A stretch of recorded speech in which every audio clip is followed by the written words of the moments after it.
साहब ने सवाल किया, मेरा नाम मोहम्मद अरशद है, मेरा रिश्ता नहीं हो रहा, कोई वजीफ़ा बता दें। जिधर जाते हैं वो कहते हैं ये मौलवी क्यों है। ये तो अजीब बात है भाई। कुरान करीम में अल्लाह ताला ने हज़रत मूसा अलैहिस्सलाम का जो निकाह हुआ था ना, उसका पूरा वो जिक्र किया है, मराहिल।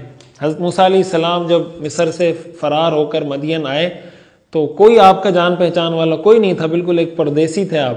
तो आपने ये दुआ की थी ना, रब्बि इन्नी लिमा अंज़लत इलैया मिन खैरिन फ़कीर, कि अल्लाह आपकी खैर का मैं मोहताज हूँ। ये वो दुआ थी। जब हज़रत मूसा अलैहिस्सलाम ने ये दुआ पढ़ी तो फ़जाअत इहदाहुमा तमशी, वो जो कुरान करीम में आता है ना कि हज़रत शुएब अलैहिस्सलाम की बेटियाँ आईं, फिर आपने उनकी हेल्प की, फिर वो आई और उन्होंने हज़रत शुएब अलैहिस्सलाम ने आपको हायर कर लिया, फिर अपनी बेटी का निकाह करवा दिया। तो ये दुआ पढ़ने के बाद हज़रत मूसा अलैहिस्सलाम की शादी भी हो गई, उनको माल दौलत ये सारी चीज़ें भी मिली और आपको नबूवत भी मिल गई। तो यही दुआ आप भी पढ़ें, रब्बि इन्नी लिमा अंज़लत इलैया मिन खैरिन फ़कीर। और ये जो आपने फरमाया कि वो कहते हैं मौलवी क्यों हैं, तो भाई ये बहुत सारी मॉडर्न लड़कियों के मसाइल हैं।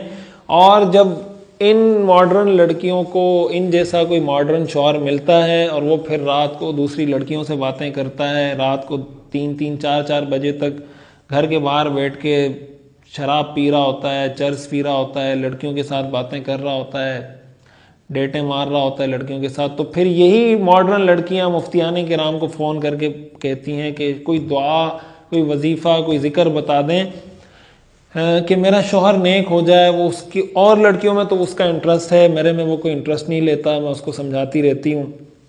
तो फिर हम उनको यही कहते हैं भाई कि जब मौलवी साहब का रिश्ता आ रहा था तब तो आपने रिजेक्ट कर दिया था। मौलवी साहब होता कम से कम ये हरकत, यानी हो सकता है मौलवी साहब भी ये हरकत करें, लेकिन ज़्यादातर मेजॉरिटी तो ज़ाहिर है कि ये हरकत नहीं करती ना।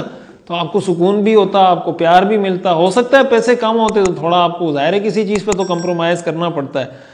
तो ऐसी जगहों पर तो आपको रिश्ता, मैं कहता हूँ लोगों को करना ही नहीं चाहिए कि जो आपकी दीनदारी की वजह से आपका रिश्ता रिजेक्ट कर रहे हैं यानी वो इस वजह से रिश्ता रिजेक्ट कर रहे हैं कि आदमी दीनदार क्यों है, इसकी दाढ़ी क्यों है, ये जनाब उलमा के पास क्यों बैठता है। तो भाई आप उसको घर में ला के क्या करना है आपने?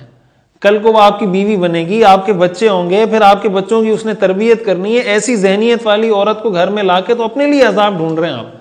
इस पे तो अल्लाह का शुक्र अदा करें कि ऐसी बीवी आपको नहीं मिल रही। तो ऐसी बीवी मिल जाए जो आपको इस शक्ल सूरत के साथ, इस हैत के साथ कबूल कर ले, इसका मतलब वो पहले से ज़हनी तौर पे तैयार है। इसका ये मतलब नहीं कि मॉडर्न लड़कियों से उलमा शादी ना करें, मैं ये नहीं कह रहा। अगर सुभान अल्लाह कोई अपने आप को बदलना चाहती है, कोई दीन की तरफ आना चाहती है तो सुभान अल्लाह। लेकिन अगर किसी को दाढ़ी टोपी बुरी लगती है, किसी को जनाब दीन पर अमल करना ही बुरा लगता है कि बंदा की दाढ़ी वाला हो तो वो ही उसको बुरा लग रहा है, तो जाहिर है कि वो अपने स्टाइल के लड़कों से निकाह करे। फिर जो उसके साथ जो होता है, जो ज़िंदगी गुजरती है, वो अपने लाइफ स्टाइल के मुताबिक ज़िंदगी गुजारे। तो इससे परेशान होने वाली इसमें कोई बात नहीं है। और इसमें अहम बात यह भी है कि अल्लाह ताला से दुआ भी करें कि अल्लाह मेरे लिए खैर मुक़द्दर फरमा, मेरे लिए खैर का फ़ैसला फरमा। और ये जो मैंने आपको दुआ बताई इसका भी कसरत के साथ वर्द करें।